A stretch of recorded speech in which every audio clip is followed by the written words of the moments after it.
मैं एक अरबपति हैरिस का पर्सनल बॉडीगार्ड था पूरे 10 साल तक। उन 10 सालों में मैंने उसके लिए गोलियां खाई, चाकू खाए, किडनैपिंग से निपटा और उन अमीर बदतमीज लड़कों को ठिकाने लगाया जो उसे परेशान करते थे। अगर वो रात के 12 बजे कहती कि डींग तो लू से पेस्ट्री चाहिए तो मैं बारिश में 20 किलोमीटर दौड़ के जाता। अगर उसे बुखार होता तो मैं रात भर जागकर उसका तकिया बन जाता। सब कहते थे कि मैं मेम साहब का सबसे वफादार कुत्ता हूँ, खुद उसे भी यही लगता था। फिर मेरी 30वीं सालगिरह आई। आईने में अपने जिस्म पर इस नौकरी के छोड़े हुए निशान देखकर मैं अचानक थक गया। मुझे शादी करनी थी, मुझे अपना घर चाहिए था, तो मैंने चुपके से एक डेटिंग साइट पर अकाउंट बना लिया। जिस दिन हम मिले वो लड़की नरम और शर्मीली थी। मैंने सुना है आप मेम साहब के साथ काम करते हैं, बहुत अच्छा लगता है। मैं पहली बार सुकून से मुस्कुराया। सच कहूं तो मैं छोड़ने के बारे में सोच रहा हूँ। उसी पल रेस्टोरेंट का शीशे का दरवाजा लात मारकर खुला। किसने कहा तुम छोड़ सकते हो? किसने कहा तुम डेट पर जा सकते हो? मैंने 10 साल तक तुम्हें रखा और तुम मेरे लिए किसी और के पास जाने की हिम्मत करते हो? मेरा नाम जैक है, मैं मिस लूसी का पर्सनल बॉडीगार्ड हूँ। आज मेरी 30वीं सालगिरह है और अभी अभी मैंने 2 नशे में धुत अमीर लड़कों से निपटा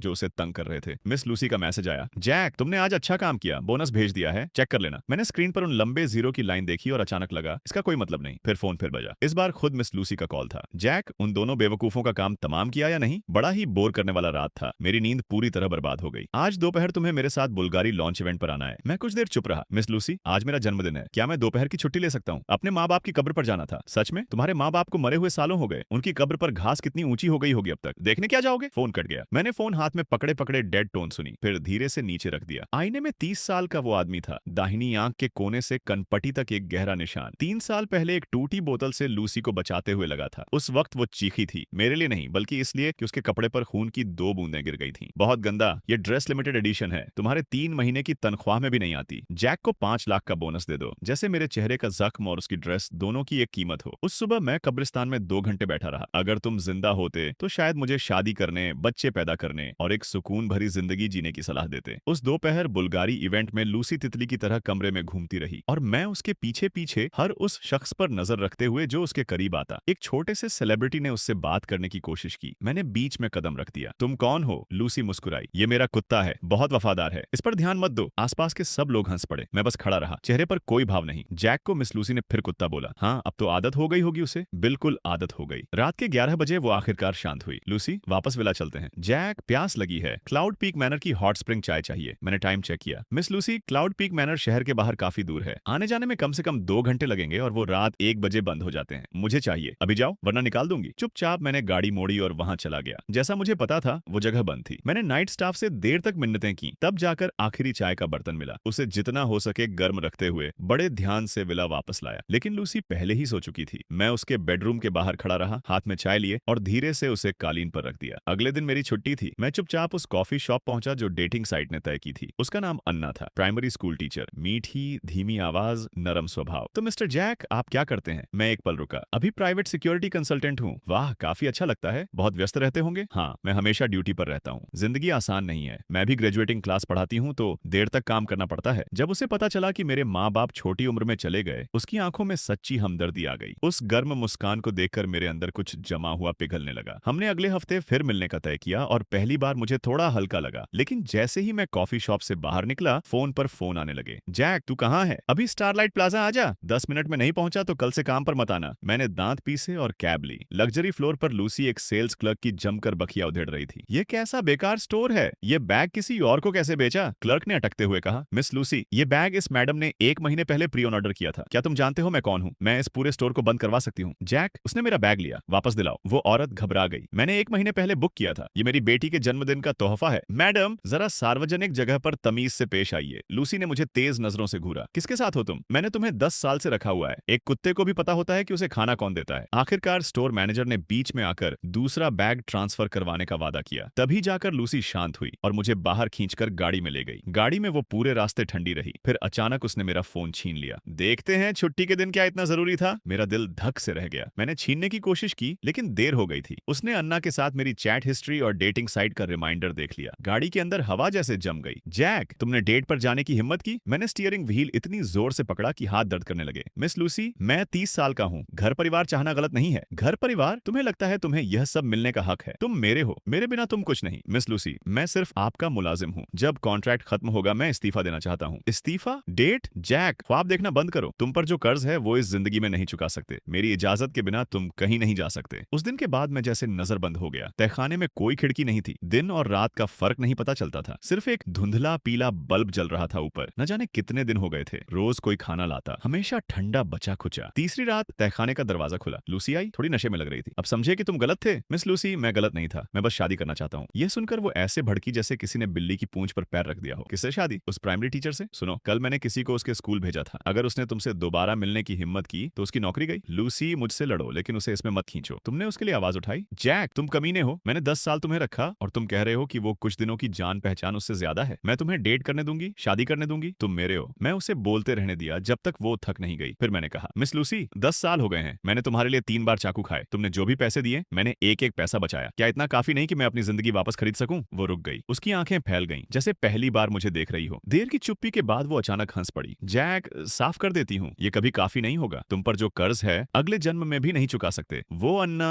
झूंग चिंग एक्सपेरिमेंटल प्राइमरी स्कूल में लैंग्वेज टीचर। उसके माँ बाप शहर के पश्चिमी इलाके की पुरानी बस्ती में रहते हैं, है ना? लूसी, उसे मत छू। ये इस पर निर्भर करता है कि तुम क्या चुनते हो। मेरा सबसे वफादार कुत्ता बने रहो या फिर अपनी वजह से उन सबको तकलीफ में देखो। फिर वो पलटी और चली गई। मैं अंधेरे में गिर पड़ा, गर्दन जल रही थी, लेकिन वो दर्द उस तकलीफ के आगे कुछ भी नहीं था जो मेरे सीने में थी। चौथे दिन सुबह तहखाने का दरवाजा फिर खुला। इस बार लूसी की सेक्रेटरी थी। वो पूरा नाश्ता और एक फर्स्ट एड किट लेकर आई थी। जैक, कुछ खा लो, मिस लूसी चाहती हैं कि तुम तैयार होकर आज दोपहर उनके साथ घुड़साल जाओ। वो सच में जाने दे रही हैं? मिस लूसी ने कहा है, अगर तुम सोच समझकर माफी मांगो और आगे कभी डेटिंग या शादी की बात न करो तो वो सब भूल जाएंगी। तुम अभी भी उनके हेड बॉडीगार्ड रहोगे और तनख्वाह दोगुनी होगी। और अगर मैंने मना किया? जैक, इसे इतना मुश्किल क्यों बना रहे हो? तुम जानते हो मिस लूसी का मिजाज कैसा है। उन्होंने सच में कल अन्ना के स्कूल आदमी भेजे थे, कुछ किया नहीं लेकिन इशारा साफ था। तुम उनसे जीत नहीं सकते, बस मान जाओ। आखिर 10 साल का रिश्ता है। 10 साल? हाँ, 10 साल। मैं उसके इर्द गिर्द किसी वफादार चांद की तरह घूमता रहा और ये भूल गया कि मुझे भी अपनी जिंदगी जीने का हक है। उस दोपहर मैंने नहाया, साफ सूट पहना और अपना फैसला कर लिया। मिस लूसी, आप पहले। वो अंदर गई, गुनगुनाते हुए बोल, जैसे खुश हो। मुझे पता था तुम नहीं छोड़ सकते। आज रात तुम मेरे साथ चैरिटी गाला में आओगे, नीलामी भी है, अगर कुछ पसंद आए तो मैं बोली लगा दूंगी। उसकी आवाज में पहली बार नरमी थी। मैंने सर झुकाया और चुप रहा।